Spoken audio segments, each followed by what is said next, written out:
Welcome to Health Matters. I'm your host, Kareem Amiri. Today I'm pleased to have with me Paul Hlivko, Executive Vice President and Chief Information and Digital Officer at Wellmark. Today we'll be discussing artificial intelligence in healthcare and Wellmark, how Wellmark is leveraging AI, and Paul's take on AI adoption. So Paul, thank you so much for joining me today. Thank you for having me. Excited for the conversation. Before we get started, if you can tell people what exactly does it mean to be the Chief Information and Digital Officer at Wellmark? Sure. I have the opportunity and frankly privilege to lead the technology organization focused on kind of how we bring technical progress to bear for our clients, our members, healthcare in general. Part of that is also responsibly doing it, leading the information security function with our CISO. And then there's two other divisions that are part of my organization. One is customer experience, which I had the privilege of being on this podcast to talk about maybe a year and a half or 2 years ago, which was a wonderful time. And then also our value management office, which really bridges how our strategy flows into execution to maximize value for the company and our members and clients. So you recently wrote a piece for the Harvard Business Review on AI adoption and how it will happen at a much slower pace than what may it seem. Can you give us a summary of your point of view and why you think it's going to take that long? Sure, absolutely. Before I dive into that, I do want to say that I believe AI, artificial intelligence, is going to be massively transformative in our lives, whether it's our work lives, our personal lives. I want to get that right out of the gate. I wrote the piece because most of my observations in the media cycle, whether it be CEOs talking on earnings calls, or it's Andrew Ross Sorkin on CNBC, or insert next famous name on any business media, it was almost an obligation to talk about AI to sound smart. And I get it, right? It was the topic du jour, and you needed to be fluent because it is something that is in business. Totally get it.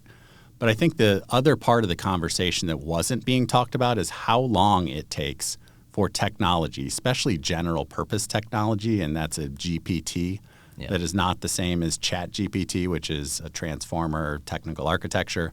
But like a general purpose technology takes a while to get into the economy. It takes a while to get into business. And we've seen this before with the internet in the 1970s, disruption in the 2000s, electricity, late 1800s, disruption in the early 1900s of manufacturing. This isn't new. Right. But we were acting as if artificial intelligence, tomorrow, a third of the white-collar workforce wouldn't be here. That's what it felt like.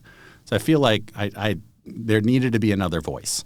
Yeah. And that was that voice. And I think one of the key misunderstandings, other than the whole general purpose technology, is that we were focused very much on the invention, right? The scientific discovery of a GPT being a transformer, right? And you mentioned that invention versus innovation. The scientific discovery we were so obsessed with, which is great.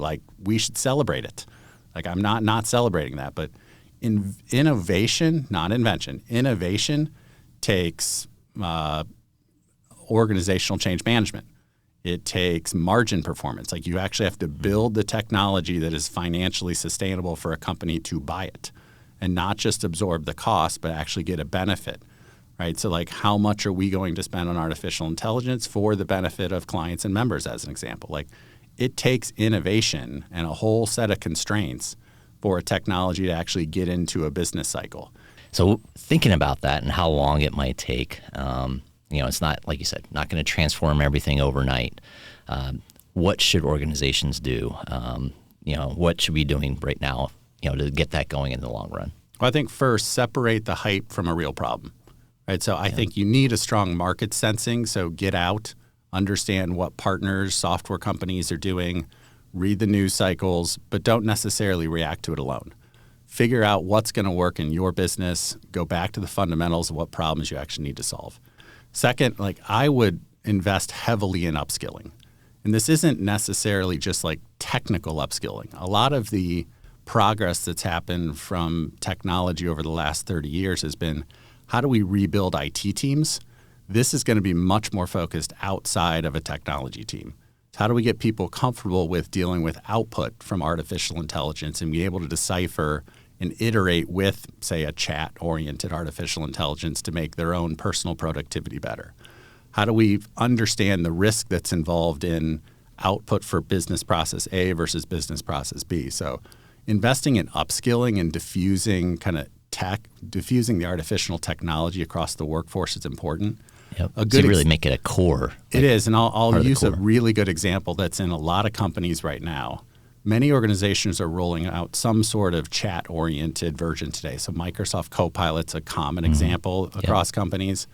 I view that as much as a learning and development tool, L&D, as I do an actual productivity solution. Yeah. Right? You're getting some gains for almost every person that's using it, but the thing you're really doing is starting that early upskilling process so that it's in the hands of all of your workforce, and they're thinking about, like, how does my job or how do my tasks change today? What's different next month? And the more they experiment, the more they're going to learn. Talking about that core, and what are some examples of how AI is going to transform the healthcare industry, since that's what we're here to talk about? Yeah, I mean, frankly, I think this is one of the most exciting aspects of AI is healthcare. Yep. A good one right now, imagine the best radiologist in the world looking at your imaging, right? It's not whoever's local necessarily. Yep. It is the best. So there are models that already sort through images at scale based on the best learnings of the best radiologists and the best training. Is that going to replace all radiologists? Probably not. But it's going to allow them to scale their impact and serve more consumers or more patients. So that's one example. Okay. Medicine coming into the home. And this is one I'm probably most excited about. Imagine a Wi-Fi-like device, and there's a company called Emerald that's experimenting with this, that can sit in your home, absorb all the electromagnetic signals that the human body gives off, and then turn those into actual diagnostic tests to detect, like, Alzheimer's early on, right? Wow. So you can treat things earlier. And that's just a simple example. But, like, I can see, like, as the cost scales down and artificial intelligence gets closer to the edge, which is where most computing heads, like, we're going to see more medicine localized and personalized in our home, and we're going to see more evenly distributed expertise in medicine, which is going to give people more access to services than they otherwise would have today. How about in the, you mentioned medicine, prescriptions more so. How do you think that's going to bend the curve on cost of medication? Because that's a big one for everybody, because we're spending so much, and just the trend each year is, double digits in spend.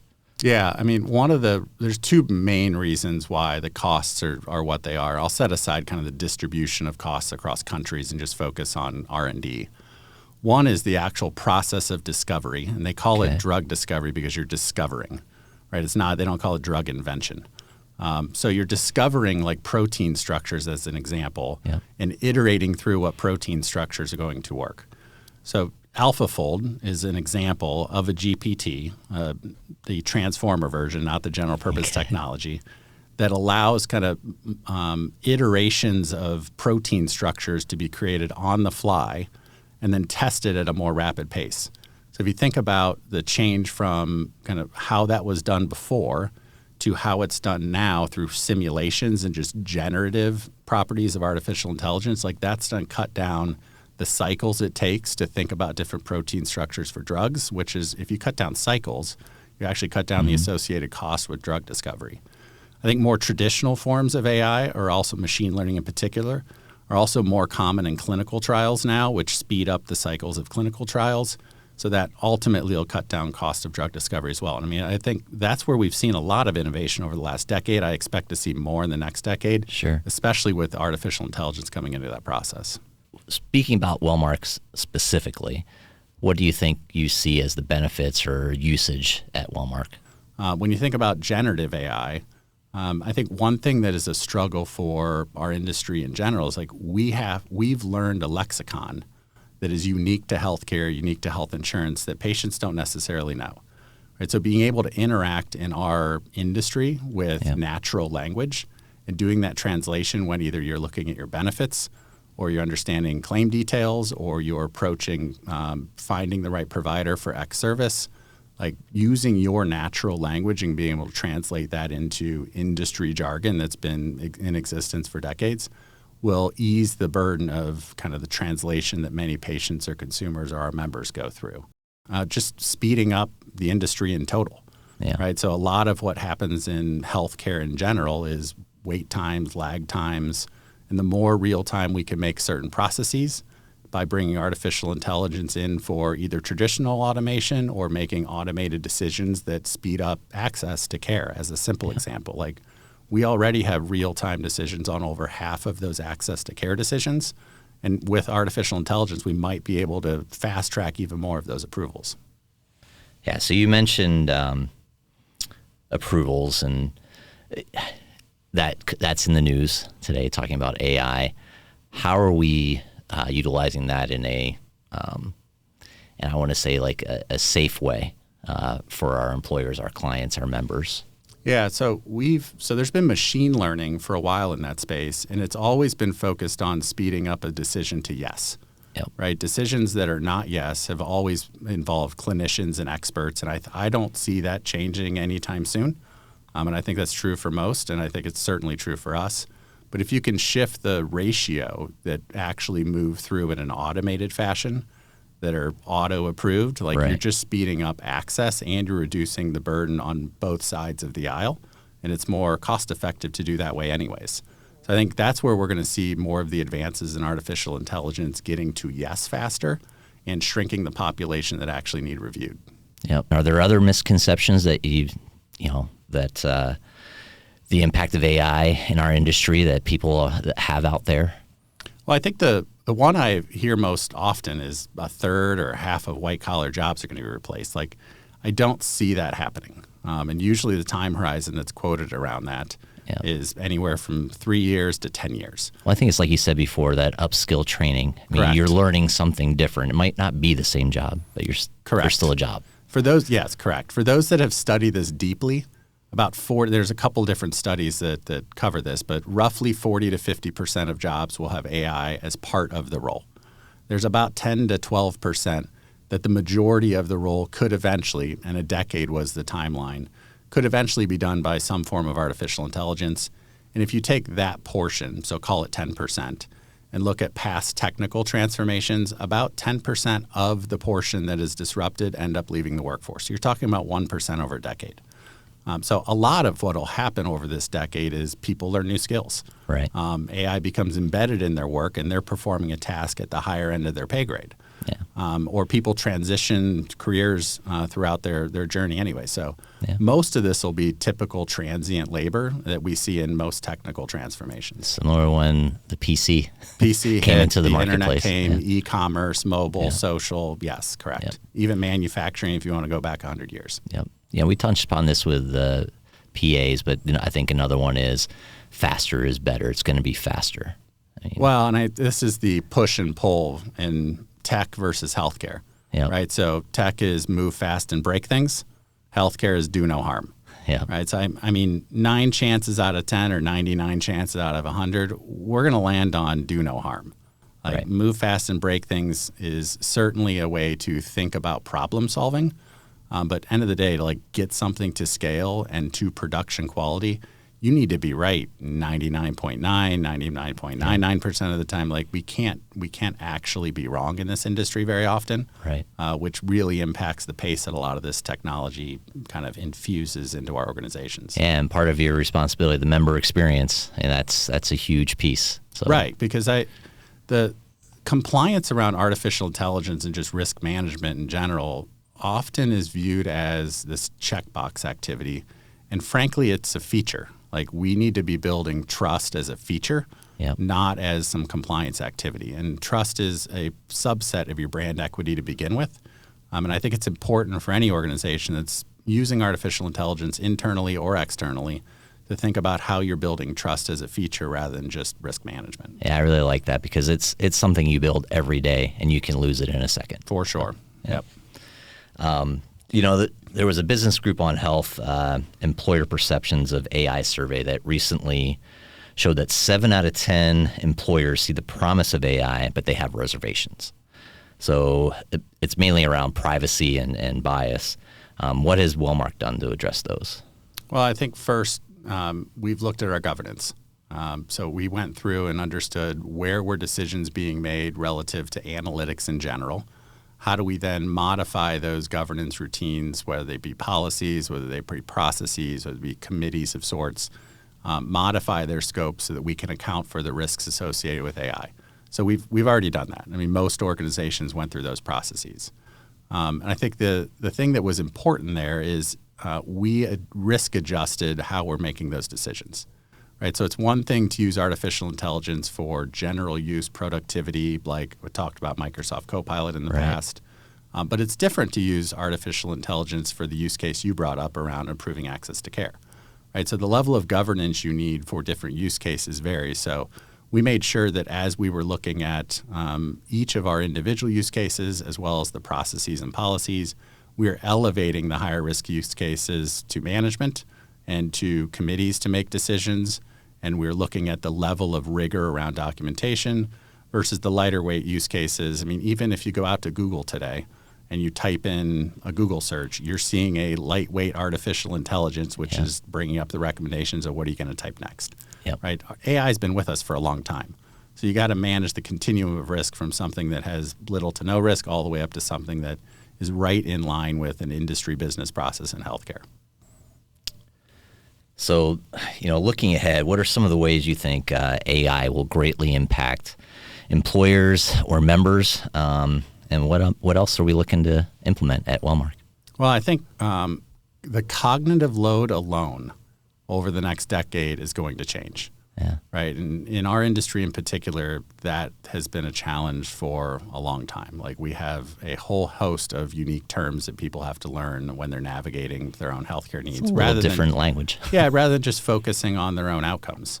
Right. So I think lowering the cognitive load for them is going to be a huge, huge win. One thing we're specifically working on that front is we find that when members are looking for either providers to go see or they're looking to understand their benefits, the language they're using isn't, I need a podiatrist, right? So we've been testing pretty extreme alternatives. Like I have a hard time walking around. I need someone to help me walk around on the things that hurt. Right. Really generic, right? And artificial intelligence knows that I'm talking about my feet. Yeah. And when you're in without pain, even saying when you're in feet. pain, you can't think. So Right. it's it adds to the puzzle. Yeah. But it's a bit of a specific example, but like it'll be nice when someone can actually traverse our industry with a lot less cognitive load and they can actually focus on their own healthcare needs.